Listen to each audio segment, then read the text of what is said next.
Hi guys, today I would like to talk to you about Chrysocolla, and there's a lot to talk about Chrysocolla. So we are going to talk about what is Chrysocolla, what kind of crystals makes Chrysocolla, how is it mined, where is it mined, what different kinds of Chrysocolla are there out there in Peru, how do I recognize the quality in a Chrysocolla product, what is the pricing on Chrysocolla, and several more topics.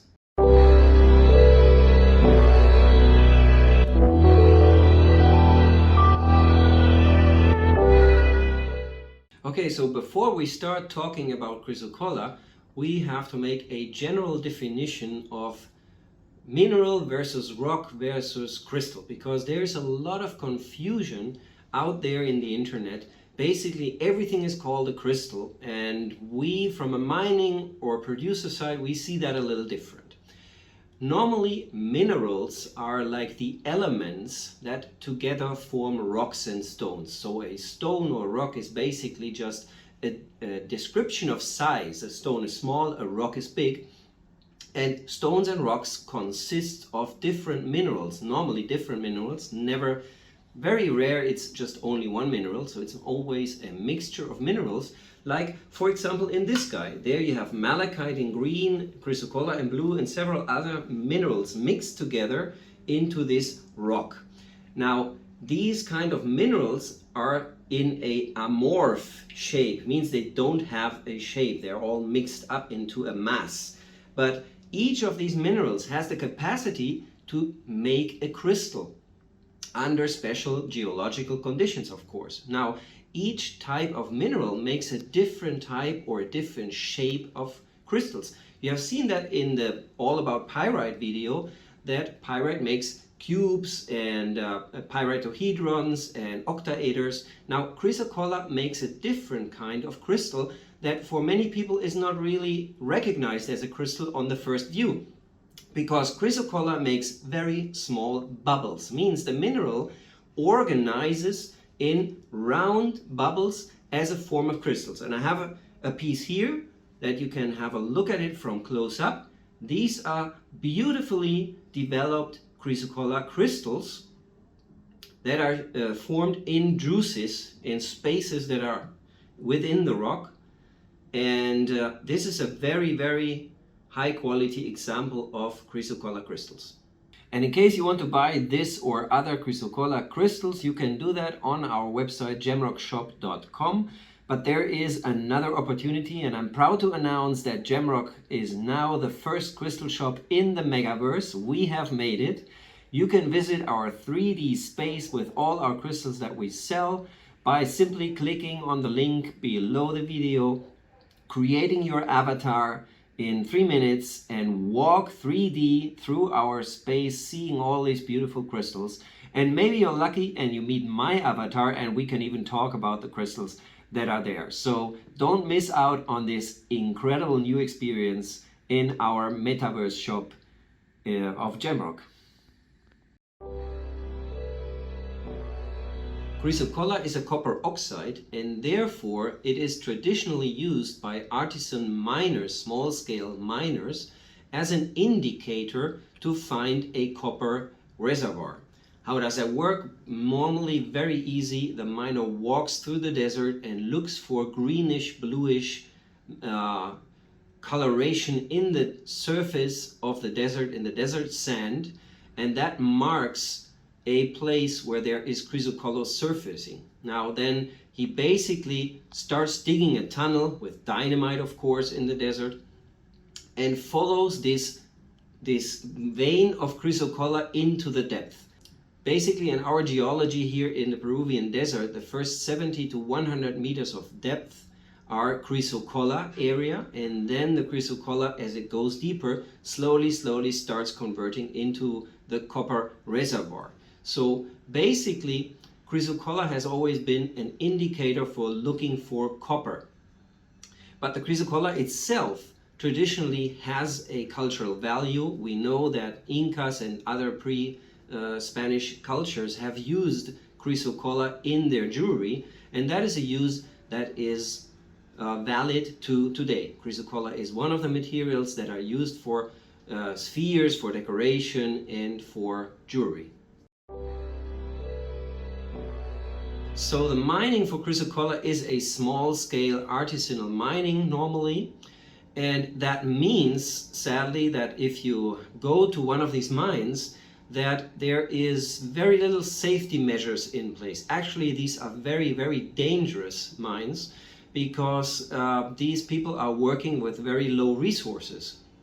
So you will often find vertical shafts, vertical holes that go down 70, 80 meters. In order to climb down, they either use only ropes or they use 3-4 meter long metal ladders that are then tied together with ropes on the ends and are prolonged downwards. There are sometimes galleries or different levels, but basically it's climbing into dark holes with no safety measures at all. And there are some accidents that then are of course deadly because nobody finds you in the desert in a hole. And it's a very rudimentary mining that actually remembers you at how mining must have been done 200 years ago everywhere around the world. There is not much change. So yeah, they're using now sledgehammers. They are producing the energy with generators. They have light down there, but a part of that, it's still a very rudimentary, dangerous kind of small-scale mining. So that I think is an interesting fact to know, so that we appreciate more what we're holding in the hand when we have a Chrysocolla product, because we now know under what conditions that material has been mined. And there definitely is a lot to improve. If you think about ethical mining and sustainable mining, then it is clear that whoever buys Chrysocolla should start taking responsibility to help the miners to get to a more safer mining. Okay, so let's talk about the next topic, which is the types of Chrysocolla or color variations of Chrysocolla that are very common here in Peru. And in order to know, to talk about that, we need to understand that, first of all, when you look at a Chrysocolla or any other decoration stone, you always look at it wet. So that's why you see all these stones that I have in the table being kind of wet, so the color comes out better. And then, as we said in the beginning, these rocks like this one here are a mixture of different minerals. So Chrysocolla in itself is cyan blue. And as you can very well see in this rock, there is all kind of colors. Let's take, for example, this type of Chrysocolla, which is a classical, very famous color variation for Peru.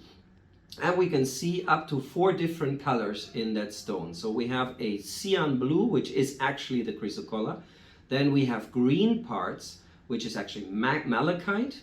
Then we have a dark, dull black color, which is tenorite. Then we also have like kind of yellowish patches, which is limonite. And sometimes we have patches that go into a dark red and comes to cuprite. That is now very expensive. Again, we're going to talk about pricing later on. And here we have a type of Chrysocolla that we gave it the branding name turquoise Chrysocolla. I'm not saying with that this is turquoise. It's not. It just has a coloration that comes closer to turquoise than actually to Chrysocolla. Now, I always like in my videos to give a little bit of insider knowledge and some interesting stories to people. So I'm going to tell you a story about this material. This material, from a perspective of a cutter, is the most crappy, terrible Chrysocolla that you can imagine, because it's not polishing at all. This color apparently comes because there's a lot of limestone in this material, and when there's lime in there, you'll never get it shine. You can polish with whatever tool you want, it's not going to polish. And I remember that I was given like 10 tons of this material, and I was offered that material for $1 for $1 per kilo as rough, which is dirt cheap actually. And we looked at that material, we started polishing it, and we rejected the entire 10 tons. I didn't even buy that, not for $1. We went through the 10 tons, took us an entire week, and we took out like 80 kilos that are really nice, that are concise, that you can polish, and we're using these for jewelry. These 80 kilos, we still have some 40 kilos left, but all the rest of the material I just gave it back to the miner because it wasn't worth it. And then 2 years later, I found that somebody has bought all this material, shipped it to Australia, and sold for hilariously high prices a very bad quality Chrysocolla. So I hope you're not in Australia and bought one of these, because it's really not good quality. And that is why these videos that we're doing are so important, because we are hoping to educate users, we're hoping to educate customers so that they actually get an eye for it and buy the good stuff and don't buy the crappy stuff. So that is the turquoise Chrysocolla. Then another type of Chrysocolla that comes in lately, and I think it's a very beautiful kind of Chrysocolla, is this one, which actually is only two kind of minerals. It's a cuprite, a reddish, dark reddish cuprite, and a beautifully blue Chrysocolla. We are giving it, selling it under the brand name of Water and Wine, no? Because it remembers to blue water and vino tinto, red wine. So that's a beautiful color variation, gives beautiful contrast. Then we have here another one that looks kind of interesting. You can see a brown mother rock and then these fine, pure Chrysocolla lines in there. We call that Mother Earth. It's sometimes mixed with green patches, and then when you look at it from above, it looks like as if you would fly like a bird over a desert landscape with rivers crossing in there. That's why we call it Mother Earth. Well, we like that very much for cabochons, gives very nice jewelry. A last variation of Chrysocolla, and it's very different than the other types of Chrysocolla, and we'll make a video about this material, especially about this material, is the so-called Peruvian Quantum Quattro, which is basically a huge body of quartz, and then Chrysocolla and malachite have infiltrated the micro cracks in that quartz and give it that beautiful color. So that's a new material on the market for maybe 2 years, so it's not still very young, and it's very recommended because we have a problem with all the other Chrysocolla veins, and that is that most of these veins are now starting to run dry, so the material is not really available anymore. So there has to be a constant search for new Chrysocolla veins, and they have to be introduced into the market. That's the daily business of working with Chrysocolla. Another topic that is important when we talk about Chrysocolla is Chrysocolla from the perspective of a cutter. Somebody like we that cuts Chrysocolla for a jewelry or decor material. If you buy your rough material, you need to be aware of a few facts. Number one is Chrysocolla in itself is a very, very soft and brittle material. So you may look at a rock like this and you say, wow, this is beautiful material, it's all pure blue and I would like to get this for cutting stuff. Don't buy it, because if you look closely with a close-up on this material, you will see that it's all cracked, it's all brittle. Yeah, so you will not be able to cut this into a slab. It will fall apart on you and you will have 95% of losses, and you will get very small pieces that you can cut then into tiny little earbuds, but that's about it. So actually, from a cutting perspective, even if it looks beautifully blue, you don't want that. What you want is a material that is least cracked possible and that has a mixture of other minerals without losing too much of the color, so that the other minerals give it stability and you can actually cut it. That is why this material here is such a high value material, because here you can see a mixture 50-50 basically of malachite and Chrysocolla. You look at this from a close-up, you see it's very little cracked in comparison to this material, and it also has parts of cuprite and tannerite in there that gives stability to that rock. It's not pure blue, that's right, but it has a lot of blue and it has sufficient stability to get down the cutting losses. Anyway, whenever you cut Chrysocolla, you will have huge losses in pieces that fall apart while you cut them, while you polish them. Up to the last polishing step of 3000 grit, you still can have parts of the cauchon chipping off and all your work is done. So cutting Chrysocolla is extremely difficult and really needs experienced hands. But you can avoid a lot of that problem by buying the right type of Chrysocolla, non-cracked. Now, why does the Chrysocolla have so many cracks? First of all, as I said, it's very brittle, but sometimes it's also because the miner didn't have experience when he mined it, and he eventually put the dynamite directly into the vein, and the explosion cracked the entire material, and then it falls apart on you. So you have to recognize that when you buy the material in the mine already. And the right way to mine it is to put the dynamite into the mother rock aside of the vein, so that the mother rock is the one that is cracked and opened, and you don't damage the vein, which then sticks like a layer, and then you take it off from the wall with other methods. But you don't want to have dynamite in the Chrysocolla vein because it destroys it completely. So there's a lot of things to know when you deal with Chrysocolla, and one of that is what is the material that you can actually cut and what is the material you should take your hands off. Okay, so now we have talked a lot about rough Chrysocolla. Let's look at a few products, a few finished products, and I'm sure that after my explanations you already will be able to identify what kind of Chrysocolla I'm going to show you. So let's start with classical Chrysocolla, the one that I mentioned first, where you have this beautiful mixture of blackish dull tannerite, of blue Chrysocolla, of a little bit of limonite, and the green is the malachite. So that is a sphere made out of this material when we still had enough of that material available.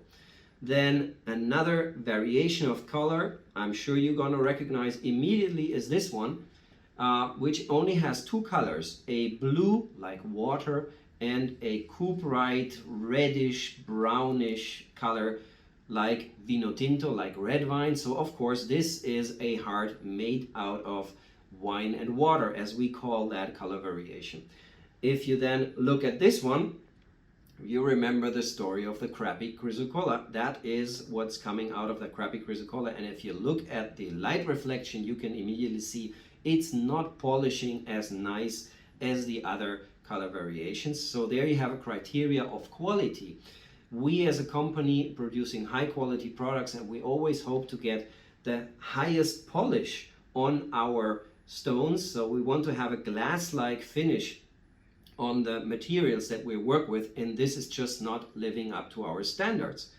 So that's why we think it's not a good quality. Now look at this heart, for example.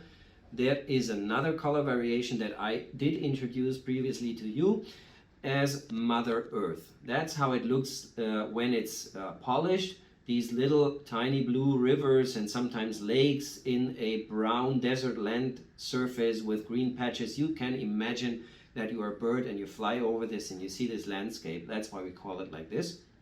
And then we also have an example for Quantum Quattro, which is basically quartz that was infiltrated by Chrysocolla, which is the bluish part, and malachite, that is the green part. And of course there are also other minerals and oxides in there. But you see the products that we have here should have, when they come from us, a beautiful polish and a perfect shape. We basically, for our company products, have three criteria of quality. That is perfect shape, means a beautifully shaped heart that is actually to be recognized as a heart, and superior polish and no scratches. We don't want to see a single scratch on our products. If we find a scratch, it goes back into the production line. So that is also a way how you can recognize high quality Chrysocolla products, and I would recommend to buy such products. Not because I want you to buy from us, because there are other companies out there that also make good quality, but because of the fact that when you buy cheap crystal products, you need to be aware of the fact that mostly, in order to be cheap, these products are coming from unethical mining and from unethical lapidary workshops where there are no labor benefits paid, where people are basically paid very unfair salaries. And I'm sure that you don't want to support that kind of industry. So by going for high quality products, you will get a product that you can look at 3 years, 5 years after you bought it and it still looks beautiful, and you will be aware of the fact that you have not supported unethical labor conditions. Okay, so the last topic I want to touch on in this video is pricing of Chrysocolla, and that is now the part that is interesting for all the crystal shops and everybody that buys Chrysocolla at higher volume, at higher quantity, because there's something very little people are aware of. When we talk about rarity and rare things, then we normally immediately think in gold. Gold is rare and that's why it's so expensive. Actually, gold is not rare at all. We are mining I think 7,000 tons of gold every year or something like that. I don't know how much it is actually, but there's a lot of gold around there. And gold always looks the same, yeah? Once you have it refined, you cannot tell if that was digged in Africa, in Asia, in I don't know where. It always looks the same. So gold is not rare. We have an image of gold being rare, but it's not rare. What is rare are stones. Opals, Chrysocolla. Chrysocolla is very rare. We already have talked about mines running dry and then other color variations coming on the market, and we already talked about each vein being completely different. So this kind of material is historic material. You basically cannot get it anymore. That kind of material years ago was cheap enough to make spheres out of that, which is a lot of volume, so you would have to buy a lot of stone to make a sphere. And nowadays this material is so expensive that nobody would make a sphere out of that anymore. So we are keeping this for jewelry. We have 2 of these rocks left. It's about 70 kilos of this material left. I don't think I will get that material again. And of course, we bought that material 6 years ago, really cheap. I'm not going to tell you the number, but nowadays this, if I would sell it, and I don't sell it, if I would sell it, I would sell that for no less than $450 a kilo, because that is such a high quality Chrysocolla that's just not there anymore. So when you buy Chrysocolla and you let pass a few years, then the value of most Chrysocolla variations, once they're in the market, once they get rare, explodes. It's actually a way of speculation that you actually can do. And what can we learn from that? If you are a crystal shop and you want to buy a number of hearts, spheres, or whatever from a Chrysocolla that is offered to you and you like it, then you will get now the expert advice. Buy as much as you can immediately, because there's absolutely no guarantee that this Chrysocolla in a half a year or a year is still on the market, or if it's still on the market, the price may have been risen 3, 4 times, 6 times, 10 times of what it was when you bought it first. So Chrysocolla is such a rare material that has such a big demand, and there are so many mines around, that my advice is buy whatever you can get the moment you get it. Don't think that you can buy this again. And it's getting even worse, because right now, as of July 2022, when we make this video, we have a war going on in Ukraine, and we have a big demand on copper, because for bullets you need copper, and also for other things you need copper. And right now the copper price in Peru has risen so far that the miners are not digging for Chrysocolla anymore. It's worse. They are grinding Chrysocolla into powder and sell it for copper production, because they earn more money with copper, with a little copper that's in there, than with the Chrysocolla itself. So right now in Peru we are in a Chrysocolla crisis. We don't know how long that takes. So if you can get your hands on Chrysocolla right now, do it, buy it, because the price will go up necessarily. And Chrysocolla is getting very, very rare at the moment. So whenever you buy stones, And the same is true for many other stones that we will present in the next videos. We'll talk about pink opal in the next video, and then we'll present to you also 2 new stones that we have discovered and that we will bring in the market and that are there in very small amounts. So when you get to these kind of stones and you like them, my advice is buy them, buy as much as you can from these stones, because the value will go up very, very fast. Okay, so I hope I could give you a little bit of insider information about Chrysocolla. I hope that you are happy to learn about this material. It's a beautiful material for jewelry, and I hope to see you around in one of the next videos. Don't forget to subscribe. We are trying to give you a lot of information in the future about different stones and everything that has to do with lapidary and quality and products. Hope to see you again, and have a good time.